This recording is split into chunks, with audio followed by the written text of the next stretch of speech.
What is up, guys? Coach Joe here at Barbend, which is located in Brooklyn, New York, with my man Jake. What's going on, guys? My name is Jake Boley. I am the fitness editor here at Barbend.com. I've been here for a little over 3 years now. My background, I have a CSCS, I have a master's in sports science, bachelor's in exercise science, and yeah, man, today we're going to be building out some content on Landmine.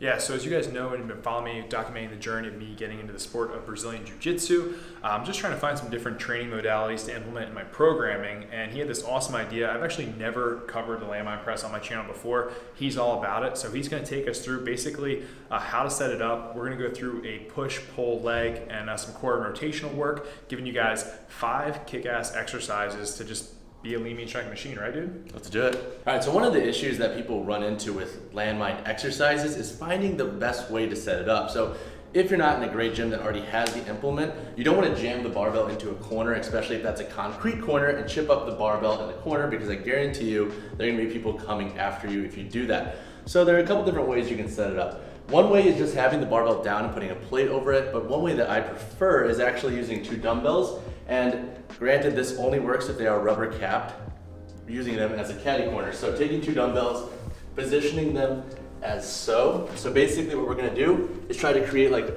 a made up corner right here, right? So that's where we're gonna put the barbell. So when we go to set up, that barbell is gonna fit into here. And now it's not gonna be a perfect fit every time, but trying to create that diagonal angle with the dumbbells will generally keep that barbell pretty safe. So again, this works for rubber cap dumbbells. If you don't have those readily available, we'll show you a quick optional way to set it up really fast.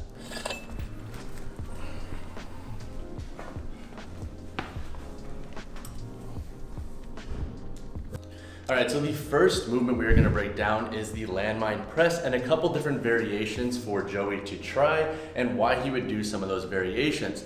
So for the first variation we're gonna cover is a traditional landmine press where Joey is gonna be standing. So we'll bring Joey over here to the landmine itself, lift that barbell up. Joey will take that in one hand. He's gonna wanna square himself up with the landmine itself, and you're gonna press through Joey as if similar to overhead press, bringing that bicep to the ear. One thing to keep in mind is to not lean back and press out. It's gonna have a little bit of a forward lean to it. You're not gonna be so forward leaning where you're pushing this way. So it's gonna be a slight lean. Bring this up and think bicep to ear. All right, so as you can see, Joey is tall. And for most athletes, I say over like 6 feet, even 5'10", I have him go from the knees or a single kneeling position or half kneeling position for that matter for the landmine press, just because when you're so tall and you have to press that barbell, you're limited to a more forward angle as opposed to getting that bicep closer to the ear and really engaging that delt. So what I'll have Joey do if I was coaching him and in a personal training setting, I would have him go from his knees. So let's go ahead and get to one knee. 1 knee or 2? Let's go 2 knees to start. Cool, and now can you press through? A little bit of a forward lean there. Glutes are engaged, core is nice and neutral, and he's bringing that bicep to the ear in the press. Come back down. So as you can see here, press again. That's a lot more in line with getting that bicep to the ear as opposed to pressing out as we were before, just because he is a little bit tall. So something with the landmine press, if you are erring on the taller height of let's say 5'10" and over, you might want to go from a kneeling position. So now let's say we want to add a little bit of a variation of creating a little bit more core stability while doing this pressing variation. I would have Joey come into a half kneeling. So let's go with the off leg first up and then press through. And what that's gonna do is it's gonna require the glutes to stay engaged. He's gonna wanna keep this leg in without having that torque out. If you are turning out, then you may wanna realign your hips, realign how you're positioning the core and bracing. But when going half kneeling position, try to just keep consistent with the leg you're going. So if you're going opposing, keep that consistent throughout. So when you switch, you'll obviously switch, and then you can just kind of structure it as you want. One big thing to keep in mind is that you can press from the same side. So let's switch the knees around. Press, but just keeping that consistent throughout. So doing equal reps on each side with the way you're positioning the barbell and the half kneeling position. All right, so the next landmine variation we're gonna do is the landmine row. And the reason I like to program this, especially for beginners, if you have a landmine available, is because in that rowing motion, especially with like a unilateral implement, like a dumbbell, you'll see a lot of beginners pull that elbow up. The landmine forces you to almost keep like that lawnmower starting fashion of the row. So it almost teaches you how to sequence and contract the lat properly versus pulling that elbow out and thinking that's how you complete the row. So what I'm gonna have Joey do is set on the bar as if he's gonna be performing more of a traditional like bent over dumbbell row. So you'll set on the bar, Joey, And for this, you're gonna position yourself at a height, depending on if you're using plates or not. We're obviously gonna grab the collar just because there are no plates here, but you'd be a little bit lower if there were plates on, or at the top, depending on how big the plates were and what we're actually using. So from here, Joey, I want you to think about doing what would you would call a traditional like dumbbell row. Okay. So from here, you can see that he's pulling that elbow back, creating that almost like starting that lawnmower fashion, really engaging the lat. At the bottom, he's thinking about keeping that nice, strong, neutral torso. His hips are set, his posterior chain is tight, he has a soft bend in the knee, similar to how you would in a more bent over dumbbell row, as if you had two dumbbells pulling at the same time. Awesome. Do you allow people to put their hand on their quad, or do you like a hand away? So generally a hand away, because I think even if you're just resting there, it's like putting your hands on your knees and leg press, right? It's like you might not be pushing through, but you also might be biasing it, especially if you don't have enough awareness yet. So generally I'll have the arm just hanging. If you want to have it here bent, you can do that. Whatever's going to allow you to keep that more neutral torso without dipping one way or really dipping in this way. However you want to position yourself. If you want to put your hand here, you can, but just be very, very, very mindful of not resting into it or biasing your movement by putting any weight into that left arm. And then what do you think is one of the biggest mistakes people make with the row variation? So with this row variation, I think a lot of folks can stand too upright or even too low. And what that kind of does then, row now. Not that this is inherently wrong, but I think it's a lot more different. Yeah, it's a lot more difficult to really sequence that lat to row back. You put a lot more stress up here in the shoulder. And again, not that this variation is wrong, but if you're really trying to engage that lat, I think there are better ways to do this efficiently. All right, so the next movement variation and kind of lift we're going to talk about is the landmine squat. In this movement, we're going to talk about 3 different variations. There are a ton of different ways to perform this, but in this video, we're going to cover 3. So the first movement is going to be more of your traditional landmine squat, like more of a goblet squat. And what we're going to have Joey do before he picks up the barbell, bring your toes up a little bit more. You want to think about putting like your big toes length overlap with the edge of the barbell. Generally, that's going to put you in a good position when you're fully at depth with the landmine movement. Now, however, if you do have longer femurs, shorter femurs, you might have to play around with it. But generally, having a big toe length over the collar length is going to put you in a good position. So I'll have Joey go ahead and pick up the barbell, get into a traditional more goblet squat position, so have that bar nice and tight. And what you'll see here, compared to your normal goblet squat, is there's going to be a little bit of a forward lean. So let's go ahead and sit to the bottom. Perfect. Now from here, Joey's going to keep his feet planted, and he's going to think about driving upwards, but not directly upwards. Think about putting a little bit of emphasis into the balls of the feet, but not bringing the heels up. And you don't want to jam it so far forward that you're shooting the bar forward. So drive to the balls of your feet. Awesome. Do you feel that quad engagement? Yeah. So one thing that I love landmine press for, and this is for folks I think who have underserved quads like myself, is that it naturally puts you in that more forward position. So at the bottom, you really got to focus on driving through the quads. This is similar to if you like put a heel elevated like goblet squat with your more traditional or kettlebell. Just that forward connotation puts a little bit more stress on the quads, gives you a little bit more of a pump, and you can really focus on targeting them. All right, so the next variation we're going to cover is a single arm overhead squat. So let's go ahead and put the barbell in your right arm, bring that up to your bicep to ear. Good, now sit into the squat as you normally would. Good, drive through. Good, and what this is going to do is it's basically just going to have you, one, keep that kind of forward momentum, improve a little bit on your lockout strength. Now obviously it's not going to be like a true lockout as if you're overhead pressing, but adding that slight upward motion here is going to require the core to stabilize a little bit more. And if there isn't any discrepancy, so go down and sit at the bottom. Let's say you depress here or you find that barbell coming out, you might want to realign how you're moving, and that could be a good indicator of any imbalance that you might have. So if this is coming out, that's a good indicator that you're not being tight enough with your overhead position, or if you're really leaning into one side, so let's say you lean over to the side to compensate, that might be a good indicator that your pelvis isn't very stable and you're not being able to maintain any force that's throwing you away from your equilibrium. So go ahead and stand back up. Beautiful.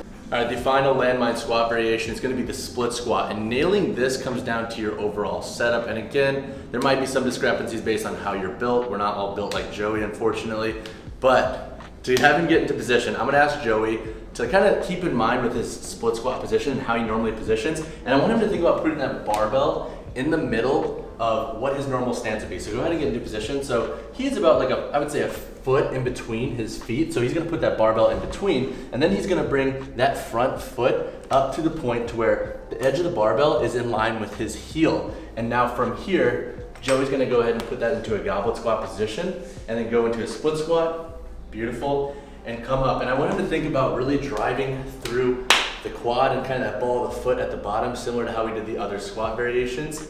And something to keep in mind here is there's gonna be a little bit of a forward lean naturally. So don't load the bar to a point where it's too heavy to go to the bottom. Shoot your hips back and then come up. We wanna think about putting, and this is a cue from Pat Davidson, is the hips are going up in an elevator, not an escalator. So come back down, come back up. Those hips go straight up and down. He's thinking about putting the focus on the quad, driving the ball of the foot, keeping that foot flat. One more time. Come back up. Beautiful. All right, so we have 2 more exercises, and they're both rotational exercises, aka a very underserved movement pattern in my opinion. For this one, we're gonna be doing just a more traditional landmine rotation. So we're gonna have Joey go ahead and pick up that barbell in a standing position. His feet are gonna be about hip to shoulder width apart. He's gonna have a slight forward lean to the barbell itself, and he's gonna have that elbow crease thinking about like at a little bit bigger than a 90-degree focus. So bring him down just a little bit more, boom, right there, perfect. So you don't wanna have this too tight in. You also don't wanna be fully extended. So 100-degree elbow flexion is usually a pretty good bet. So now from here, Joey's gonna think about dropping that barbell to one side, similar to if he's doing like a Russian twist on the ground. So go ahead and drop it to one side, good. Bring it back up. So what he's gonna be thinking about, as opposed to just mindlessly turning, is the obliques are gonna be controlling this movement. It's not a movement to where you're dropping your shoulder and bringing it up. So you're coming down, letting the oblique do the loading. Good, bring it up. Good. And if you're doing this correctly, you're almost gonna feel that opposing oblique, like almost stretching. And then when you're bringing it up, similar to how you do a bicep curl, you're gonna feel that nice contraction. So go again, bring it up, good. He's gonna think about really loading the obliques, turning and going. Now when it comes to breathing with this exercise, as opposed to bracing to your fullest extent, like in a deadlift or a squat, you're gonna breathe as you normally would through movements. You're obviously not gonna be so lax to where you're losing your positioning, but you don't wanna be so tight to where you're almost limiting that movement pattern, because then you're not gonna get the full stretch on the obliques that we're trying to target. So let's go one more time. Drop to the side, bring it up, boom. Go again, boom. And a useful cue to think about when using this is like, think about being in control of like if you had to whip the barbell. Power is control. Don't obviously get reckless to where you're throwing yourself out of position, but you want to think as if you're trying to really get that barbell like out of stuck mud while being controlled. All right, so the final rotational exercise we're gonna do is gonna be definitely more complex in nature. And if you haven't really got the sequencing down of like, let's say an upright row and a press, definitely focus on those before implementing this in. But if you feel like you're ready, definitely give these a try. They're a dynamic movement. They're gonna integrate a lot of different muscles, and they're gonna be great for your proprioception. So to have Joey get set, we're gonna think about putting this inside foot in line with the edge of the collar. He's gonna take that more like hip width, shoulder width stance. He's a little bit wider, so he's about shoulder width. He's gonna bend down and pick up the barbell right about in the middle of the collar here. And so what he's gonna do is then get into like a nice soft knee bend here. So now from this position, Joey is gonna row this up as if he's doing an upright row. And as soon as that barbell gets to like that lower pec range, you're then gonna do a handoff with this arm. So handoff, good. And then he's gonna think about driving through the arm, pressing that bicep to the ear, and he's gonna rotate the feet with the barbell. He doesn't wanna keep the feet obviously facing forward. He wants to go with that bar. Come back down to your starting position. Boom, hands it back up. Let's go slow-mo really fast to show everybody what this kind of looks like in action. So upright row, mid-chest, grabs, press, rotates the core. And basically, similar to the barbell rotation we just did, or the landmine rotation we just did, he's gonna think about loading the obliques here, upright row, hand off, finish, driving through that bicep to the ear, and really thinking about keeping that core engaged, using that oblique to really drive through the press and rotate the feet. One thing to note is that there's never a point when he's not making contact with the barbell. So go again, slow motion. It's a handoff, and he's finishing it. He's not floating the barbell up and grabbing it. It's all sequential. It's all making contact the whole time. And when you come back down, go one more time. Something to note is that, come back down to your normal position. Watch the feet here. They're gonna rotate with the barbell as well. So The feet are gonna rotate with the barbell going up, and they're gonna rotate the same way coming back down to that starting position. All right, so first off, thank you, Jake, for giving me the rundown of some exercises that I can do with the Landmine. I'm curious, I'm sure the viewers are curious, sets and rep-wise, what are we thinking for these exercises? Also, the benefits or why we would use the Landmine. What are your thoughts on that? Yeah, so generally, for landmine movements, I'll put them more as like a first or second accessory after a main compound movement.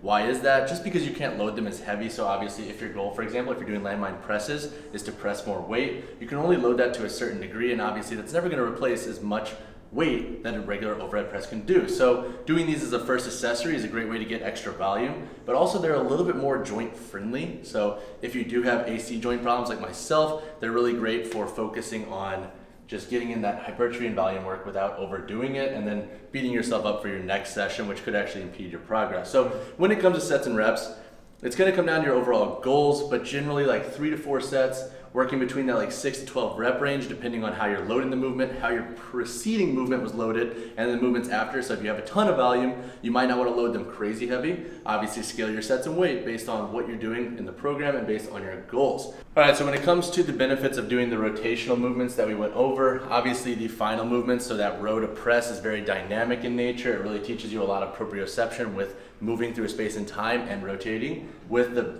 just general landmine rotation, teaches you a lot about loading up those obliques and trying to produce force in a controlled manner. So again, just focusing on the obliques more and how the body rotates, I think is a very underserved niche in the world of strength and conditioning, and I think we can all use a little bit more rotation, but those are my big benefits with those. We can obviously list off hundreds of benefits, but those are my favorite. Oh yeah, so just want to say thanks for Jake running me through some landmine variations. I know for me personally, obviously just by doing this, I'm hooked on doing more of them, and obviously for the sport of Brazilian Jiu-Jitsu, we're using all of the planes of motion in that sport, so utilizing these exercises is only going to help benefit my game when it comes to that, and even in strength sports, but I think everybody should give these a try. So I just want to say thanks to my man Jake. Jake, where can we find you, dude? So find me at barbin.com. I am Jake Bully there. You could also follow the Barbin page at Barbin. If you want to follow my personal coaching page and kind of my personal, which might not be that interesting for many people, but it's at Jake_Bully, B-O-L-Y on Instagram. Put everything down below, but until then guys, stay lean, mean, strength machine. Catch you later. Peace.